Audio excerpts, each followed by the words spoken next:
നമസ്തേ നമസ്തേ നമസ്തേ.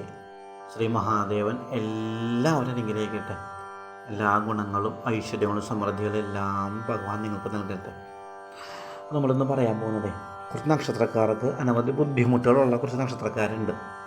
ജോലി സംബന്ധമായിട്ട് തടസ്സങ്ങൾ, ബുദ്ധിമുട്ടുകൾ, രോഗാദുരിതങ്ങൾ, ഉടനെ വിവാഹകാര്യങ്ങൾ തടസ്സങ്ങൾ, സന്താനകാര്യങ്ങൾ തടസ്സങ്ങളൊക്കെ ഉള്ള കുറച്ച് നക്ഷത്രക്കാരുണ്ട്. അപ്പോൾ അവർക്ക് ആ ബുദ്ധിമുട്ടുകൾ മാറാനുള്ള കുറച്ച് കാര്യങ്ങൾ അത് പറഞ്ഞുതരിക എന്നുള്ളതാണ് ഇന്നത്തെ വീഡിയോയിൽ ഉദ്ദേശിച്ചാക്കുന്നത്. അപ്പോൾ എന്ത് നക്ഷത്രങ്ങളെന്ന് പറഞ്ഞാൽ ആയില്യം നക്ഷത്രം, മകം നക്ഷത്രം, ഉത്രം നക്ഷത്രം, വിശാഖം നക്ഷത്രം, തൃക്കേട്ട നക്ഷത്രം, അവിട്ടം നക്ഷത്രം, ചതയം നക്ഷത്രം. ഈ നക്ഷത്രക്കാർക്ക് അല്പം ബുദ്ധിമുട്ടുകൾ ഉള്ള കുറച്ച് ആൾക്കാരുണ്ട്.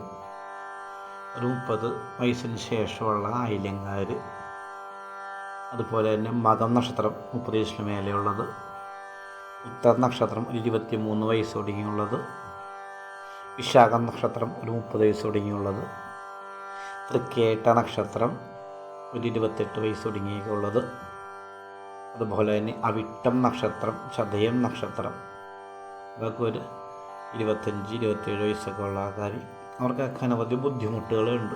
ഈ പറഞ്ഞ നക്ഷത്രക്കാർക്ക് ഈ സമയത്ത് കർമ്മരംഗം തടസ്സമായിട്ടും വിവാഹാദി കാര്യങ്ങൾ തടസ്സമായിട്ടും അതുപോലെ തന്നെ ശാരീരിക ബുദ്ധിമുട്ടുകളായിട്ടൊക്കെ ബാധിക്കുന്ന കുറച്ച് ആൾക്കാരുണ്ട്.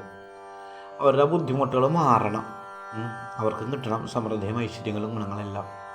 അപ്പം അതിനായിട്ട് ഏതെങ്കിലും അടുത്തുള്ള മഹാദേവ ക്ഷേത്രത്തിൽ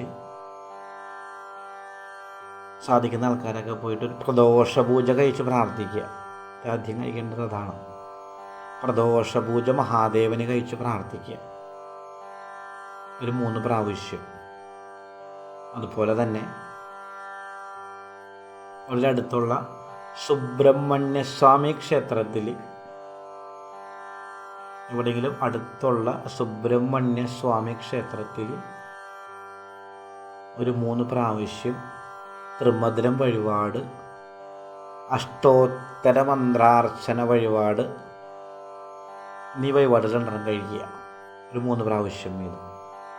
അതുപോലെ തന്നെ എവിടെയെങ്കിലും അടുത്ത് മഹാവിഷ്ണു ക്ഷേത്രം അല്ലെങ്കിൽ ശ്രീകൃഷ്ണസ്വാമി ക്ഷേത്രം ഉണ്ടെങ്കിൽ അവിടെ പോയി ഭാഗ്യസുക്തമർശന, നെയ്വിളക്ക് എന്നീ വഴിപാട് 2 കഴിക്കുക. അതുപോലെ തന്നെ സാധിക്കുന്ന ആൾക്കാർ ഗുരുവായൂർ പോയി പ്രാർത്ഥിക്കുക. അതുപോലെ തന്നെ എവിടെയും ഗണപതി ക്ഷേത്രത്തിൽ പോയി പ്രാർത്ഥിച്ച് നാളികേരം ഉടക്കുക, അല്ലെങ്കിൽ പാൽപ്പായസം വഴിപാട് കഴിക്കുക.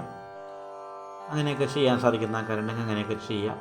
അതിലൂടെയൊക്കെ ഈ ബുദ്ധിമുട്ടുകളിൽ നിന്ന് മോചനം കിട്ടും, ഒരു സംശയം വേണ്ട. ഈ നക്ഷത്രക്കാർ അനുഭവിക്കുന്ന ഈ ബുദ്ധിമുട്ടുകളിൽ നിന്ന് മോചനം കിട്ടാൻ സാധിക്കുന്ന വഴിപാടുകളാണ് ഇതെല്ലാം. സാധിക്കുന്ന ആൾക്കാർ വഴിപാടുകൾ കഴിക്കുക.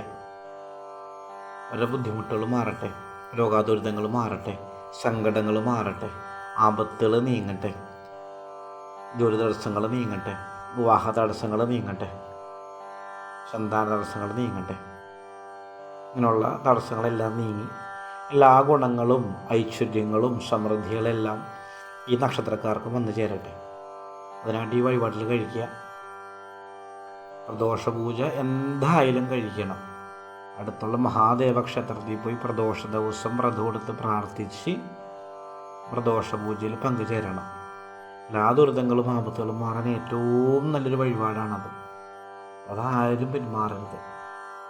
എന്തായാലും ഈ വഴിപാടുകളൊക്കെ കഴിച്ച് നമുക്ക് എല്ലാവർക്കും എല്ലാ ബുദ്ധിമുട്ടിൽ നിന്നും ആപത്തിൽ നിന്നൊക്കെ മോചിതരാവാൻ സാധിക്കട്ടെ. എല്ലാ ഗുണങ്ങളും ഐശ്വര്യങ്ങളും സമൃദ്ധികളും എല്ലാം മഹാദേവൻ നൽകട്ടെ. ശുഭദിനാശംസകൾ, എല്ലാ നന്മകളും നേരുന്നു. നിങ്ങൾ വീഡിയോകൾ നമ്മളിടും, അത് കേൾക്കാൻ താല്പര്യമുള്ള ആൾക്കാർ, കാണാൻ താല്പര്യമുള്ള ആൾക്കാരൊക്കെ ഈ ചാനൽ സബ്സ്ക്രൈബ് ചെയ്യുക, ഷെയർ ചെയ്യുക, ലൈക്ക് ചെയ്യുക. നമ്മളുടെ സംരംഭം ഏറ്റവും നല്ല വിജയത്തിലെത്തിക്കുക.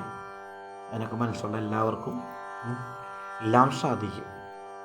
എന്തായാലും ഭഗവാൻ എല്ലാവരും അനുഗ്രഹിക്കട്ടെ. എല്ലാ ഗുണങ്ങളും ഐശ്വര്യങ്ങളും സമൃദ്ധികളും എല്ലാം ഉണ്ടാകട്ടെ. ഞാൻ പൊയ്കയിൽ സനൂപ്. ശുഭദിനാശംസകൾ. എല്ലാ നന്മകളും നേരുന്നു.